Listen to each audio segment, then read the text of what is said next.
The New York court ruling will force retired workers into privatized for-profit Medicare plans. What it is, let me start it this way.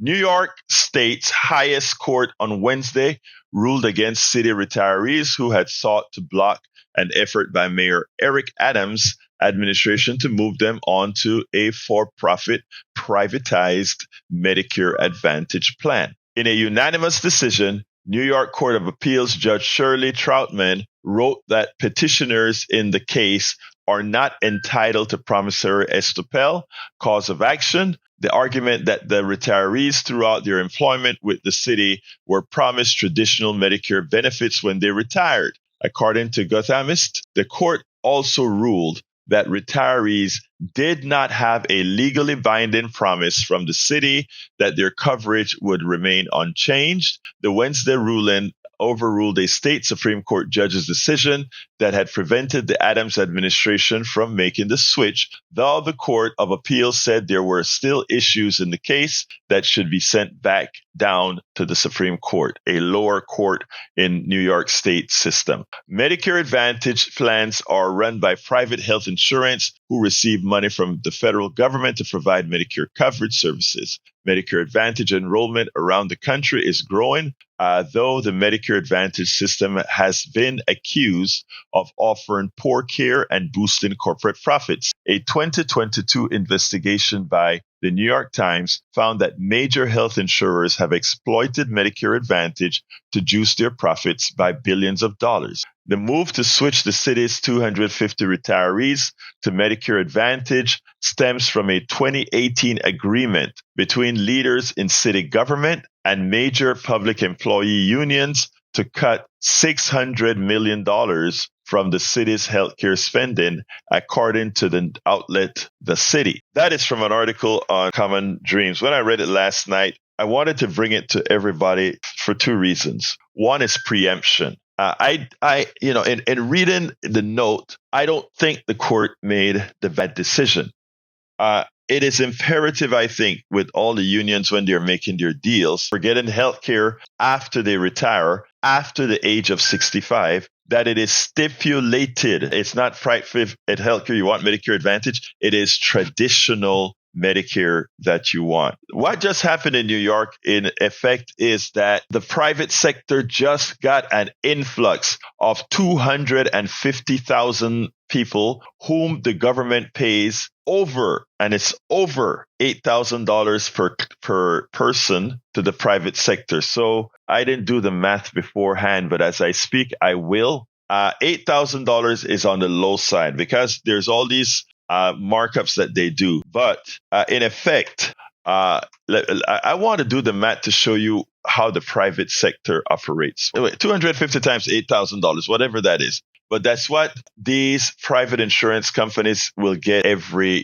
year. $8,000 time 250 retirees. Understand what we're talking about here. That is a transfer. Remember, you paid a tax. Everybody who works pay about a 3-point-something% tax on their wages for their health care. Medicare is not free. Medicare is not free. You paid for it.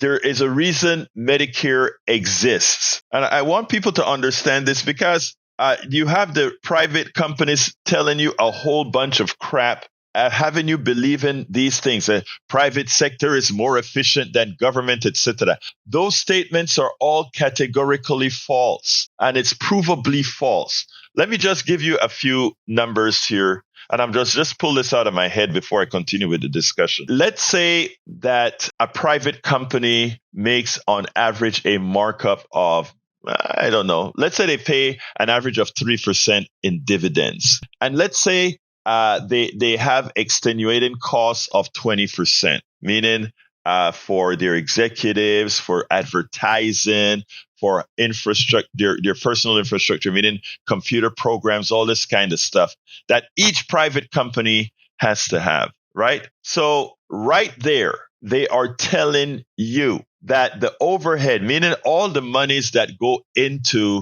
pay a premium, that 3% that you paid all your life of your salary is your Medicare premium for future use. They are telling you that somehow all those expenses that they put onto health insurance, meaning executive pay, dividends, computer programs, database management, all of that is more efficient than a government not having to do anything of any of those things. Here's the deal. Remember this. There is a reason Medicare exists. Medicare exists because private companies couldn't find an efficient way to make money on old people, because old people get more sick than regular younger people. Old people cost more than younger people, which means the actual price of driving, the actual price for Medicare would be a lot for your health insurance, if you include old people,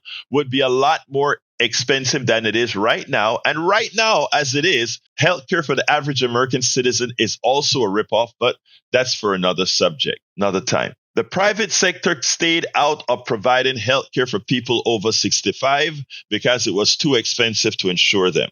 So the government created a plan to do it. And that plan was to create an insurance policy that everybody pays into. Todos nosotros tenemos que pagar para el Medicare. We all have to pay for Medicare when we work, which is 3% of our salaries, is 3% of our capital gains, is 3% of whatever we make. Good thing, good deal. We pay for it. It's not free. Now, after years of the government collecting your 3% and paying the healthcare bill, which means the hospitals simply bill Medicare, the doctors simply bill Medicare, the drug companies or whatever, with the Part D bills Medicare. That was cool. The private healthcare says, now that the government collects so much money for old people, let's see if we can pay off some senators and Congress people to get into the game. So they get into the game. And now they tell the government, let's see, how much are they collecting in the aggregate for old people per person if we take a look at everybody paying 3% in insurance? So that is what our bill to the government could be. And we can tell the government it's a fixed cost. And when we tell the government it's a fixed cost, we tell them, hey, additionally, we'll take care of hearing, teeth, and all that good stuff that the traditional Medicare don't take up, and we'll say can the 20%, but to can that 20% that Medicare Advantage, that traditional Medicare don't pay, we'll put a premium on Medicare Advantage and convince the government that it's more efficient. And since the government a lot of politicians are paid off, we get it, and that's what they do. We get it. And that's how Medicare Advantage came to be the biggest ripoff scam there is. It provides no better service. In fact, it limits service. I have callers that call in all the time and say, I love my Medicare Advantage. And I understand why. You love your Medicare Advantage while the particular Medicare Advantage plan that you are on is solvent until it is not. And then they either eliminate it or start to charge you or start to deny the services. There's no winners. The only winner whenever you have private insurance is the private insurance company. It is never you. It is absolutely never you. So for retirees in unions, what you have to do is ensure that your union stipulates, because this is what caught the people here in New York. Your union must stipulate in the contract that the free health care you're getting for being a part of that union is actually going to be traditional Medicare, and not that they will go ahead and shop around and allow a private company to say, we can save your union money by costing less than the 20%, the Medicare the Medigap program and Medicare. I mean, you have to make sure that you stipulate within your contract that if the union's going to pay for your health care, that the health care you want is traditional Medicare, not privatized Medicare Advantage, which can be proven to be a fraud. And I would love somebody who sells Medicare Advantage to give me a call and try to dispute that it isn't a fraud. I know what some will say. Some will say, well, poor people can't afford the Medigap plan, the supplemental. They can't afford it. And Medicare Advantage has plans for those poor people who can't afford the 20% supplemental for traditional Medicare. And to which I'll say, I can understand why, given the corrupt system that we have, some people must, for now, until we change it, take Medicare Advantage. But I'll further say that we as a people have to work to rid ourselves of Medicare Advantage. Because the truth of the matter is, if we got rid of Medicare Advantage, the excess that we pay to Medicare Advantage could be there to eliminate the 20% that the person who is on Medicare is responsible for. And in effect, if you want, even take care of not having to purchase a supplemental for the 20%.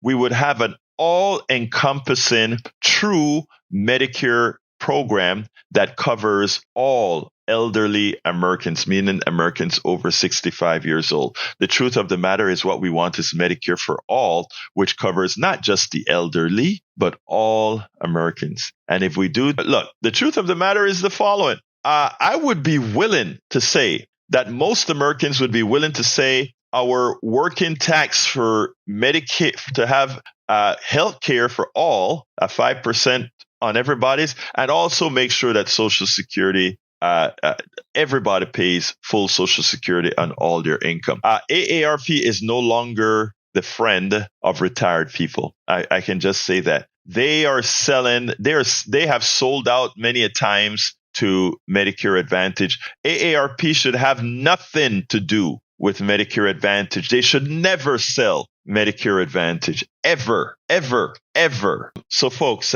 that New York City story is an important story, not just for New York. It is important for us, those of you in unions right now, to make sure that the charter, that it's changed. The agreements need to be modified. Never, ever go for Medicare Advantage. And anybody selling you Medicare Advantage, you look at them in their eyes and tell them to make, and by the way, those people who sell Medicare Advantage, look, if you see a salesperson in a HEB or wherever, they'll have a table set up to get, to sign you up. And they'll be selling Medicare supplementals. They'll be selling those so that if you know what you're looking for, and you definitely tell them, I want Medicare, traditional Medicare. I don't want Medicare Advantage. They won't let you go. They'll sell you something. They'll sell you the Medigap right there. They'll say, okay, but but Medicare Advantage, you get hearing and all of that, and then they'll say, if you are strong-headed and you say, I want this traditional Medicare, you don't go for the sales crap. They'll have something to sell you for the 20%, the supplemental. And they'll sell it to you to pay the part that the traditional Medicare doesn't pay. But they make a bulk of their money selling you Medicare Advantage. I have a friend who used to come into Kingwood, and after he's done selling his product, this insurance product, he'll take me to Luby's for dinner. Because he lives way on the other side of town, and he'll just come, hey, let's go out to dinner. And I would shake my head and I'll be like, look, man, I'm going to tell you straight up. He says, look, he would look at me and say, if I don't sell it to them, somebody else is going to sell it to them. And the program that I sell them is not all that bad. But they would come here and they'll get to all these older folk and they'll sell them a plan. And for every plan that he sold, if he'll take 20 people out, for that 20 people that are on traditional Medicare, he'll take them to Luby's and buy them a lunch and buy them dinner or whatever, and then show them that the supplemental that they pay, instead of paying that supplemental, why not just switch to Medicare Advantage that costs you nothing? You don't even, it costs you nothing, or it costs you very little. And guess what? It even allows them to check your ears, check your eyes, and it may give you a little stipend for dental. And for each one of those people he sold, he made over $2,000. Like that. The fraud that is within there. So, I mean, if he set up dinner for 20 people, get 10 people to sign up, he just walked out of Kingwood with $20,000. And the thing about it is that you think about that. That is $20,000 out of health care. That's $20,000 for getting somebody to switch from traditional Medicare to Medicare Advantage so that they will have a lot of their issues denied, and one person make a huge profit, and then the company makes a windfall for you to do something against your own interests. But they have it down very well. The pitch, the sales pitch is near perfect. It's a sales pitch that a 65-year-old that isn't headstrong. And the truth of the matter is most of us at 65 or at any age aren't necessarily sufficiently headstrong to get around psychological pulses that these guys have researched. We know if we touch this button, if we touch that button, a certain percentage of Americans will bite. That's why we are here, folks, to try to inoculate you from the psychological embrace that these people have on quite a few people's minds. We spend a lot of time deconstructing the news, trying to parse it into a form that everybody can understand. We try to find those little nitpicks where it flies above the fray, etc. If you really like these videos that we do, I want to ask a big favor. Please go ahead. Number 1, subscribe to our channel. And number 2, please join if you can. Thank you so kindly for watching. Keep watching. Please remember to share. We must populate the entire internet with our progressive message, a message that we know is what most Americans say that they want. So help us, please join.